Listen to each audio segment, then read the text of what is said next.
The Brett Boone podcast featuring the most notable names in Major League Baseball and around sports every week. Been a while, Brett. How you been? I've been good. Good winter. We're back at it. A lot of fireworks the first week. Oh, because of those damn torpedo bats that your brother. Well, you guys cheat out there in New York. You always have. You always have. 2009 is way too long ago.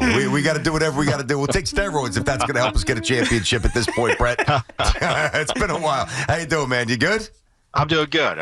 So, yeah. What is your thought? I mean, obviously, as a jumping off point into a deeper conversation, I'm sure you spoke to Aaron about this. I mean, you've seen it. Other players outside the Yankees now starting to mess around and experiment. Your overall first reaction to the torpedo bat? Well, on my show yesterday, I had Chuck Shupp, who was the head of Louisville Slugger for a long time, and he's still in the industries with Chandler Bats. And I wanted to get his perspective from the guys that make the bats. What's really going on? And he said, Boone, this technology, we started this a few years ago, and they're just starting to notice now.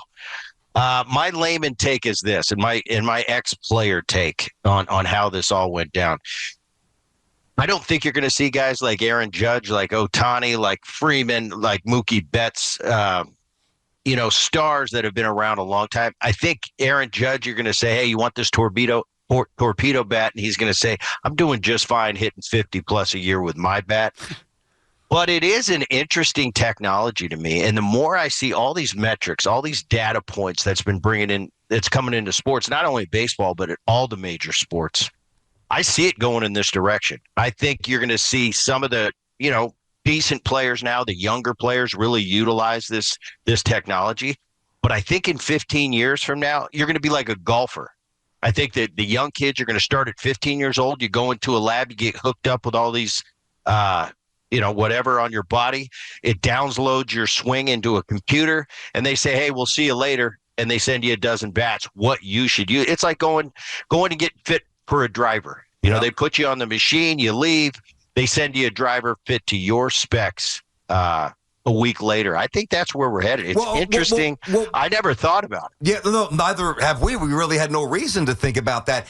But there are certain restrictions on the construction of golf balls and things that you could put on the face of golf clubs. So do you imagine, and there's not enough data yet to really create one opinion one way or the other, but do you believe the data is going to be so overwhelming supporting the surge in offensive explosion with these type of bats that baseball is going to have to modify them? Well, what's the course correction at some point, do you think, if any?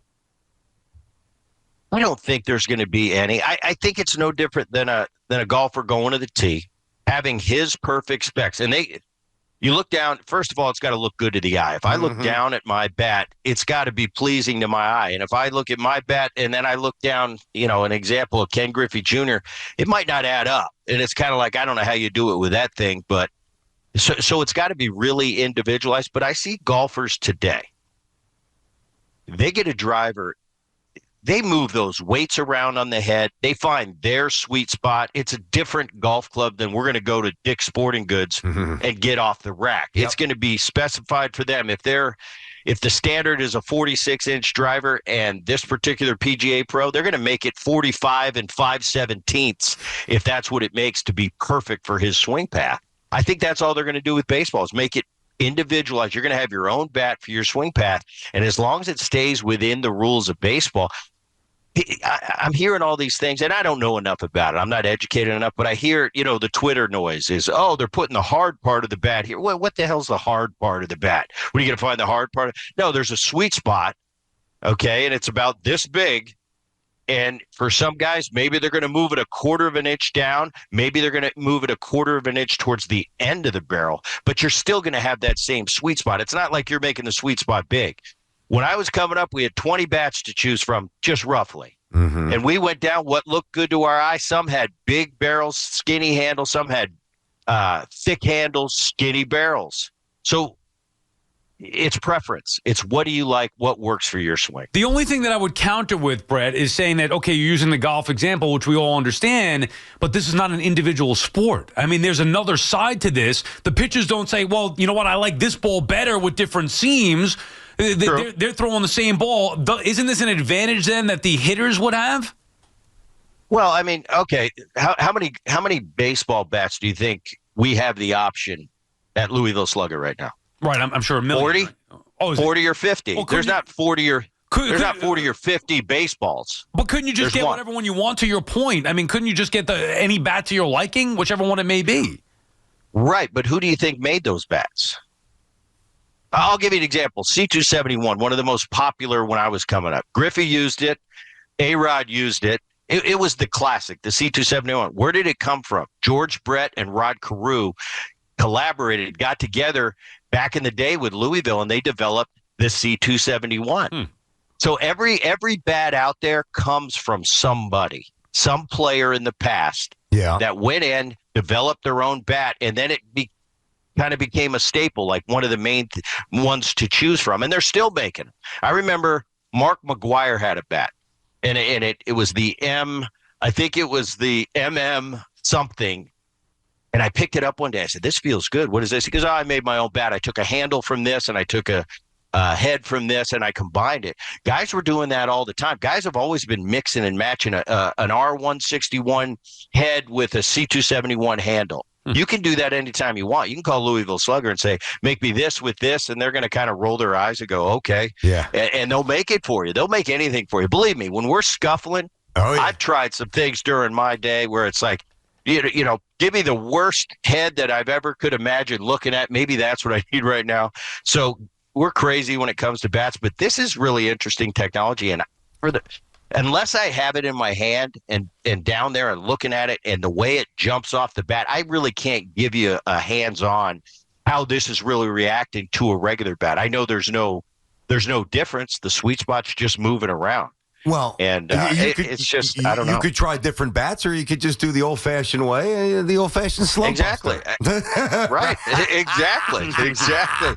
And that's a topic for another day. That is, yeah. Not for this show, that's for sure. But Brett Boone's with us here, BT and Sal on the Fan. All right, so the removal of the mass from the end of the bat, conventionally dispersed evenly, and now put more in a central spot and elongating the barrel, if you will.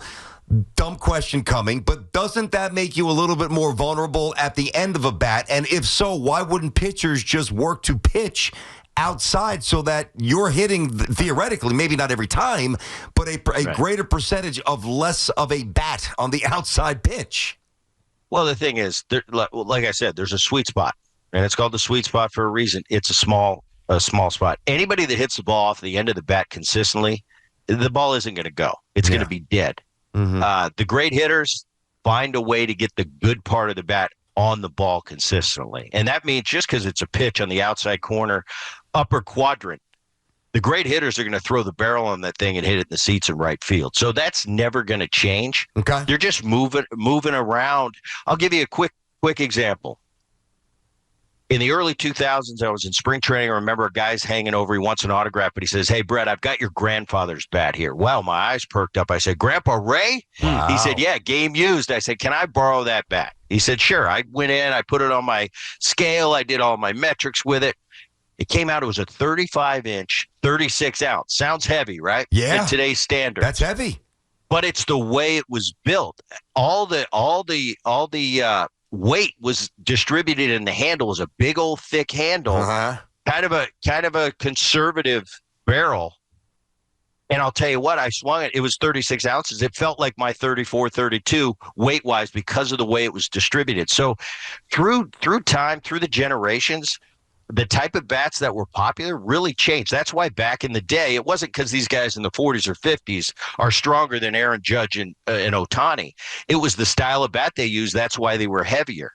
And you just had more density, but you had these big, thick handles, and it would run through the label. I kind of like those versus the skinny handle, big barrel. Did you keep Grandpa Ray's bat? What'd you do with that one? No, I weighed it and this and that. I just kind of made a deal with him. I said I've never put my hands on one of his game used, and I just wanted to do all the research. And I went on there, put it on my scale, and I said, "Wow, we could use this today." That's and I ended up signing a ball for him and giving him the bat back. Did it have pine tar on it? Yeah, it did. That's cool. That's a good story. You could tell it was legit game used. It was pretty cool. But I don't think this is just 2025's version of that. All right, another quick one. I know we don't have that much time. In my generation, we grew up on ash bats. Everything was ash. We didn't have maple in 1990 when I signed. It was ash. I played my entire career with ash. During the end of my career, maple started to come into the industry, and you had a lot of young players using it. Some of the veterans were trying the maple. I tried the maple. I didn't like how it felt. It was a different weight dispersion. I didn't like how it sounded off the bat, and it was I was a creature of habit. A lot of the veteran guys refused, and the great players in the game refused to go to the maple.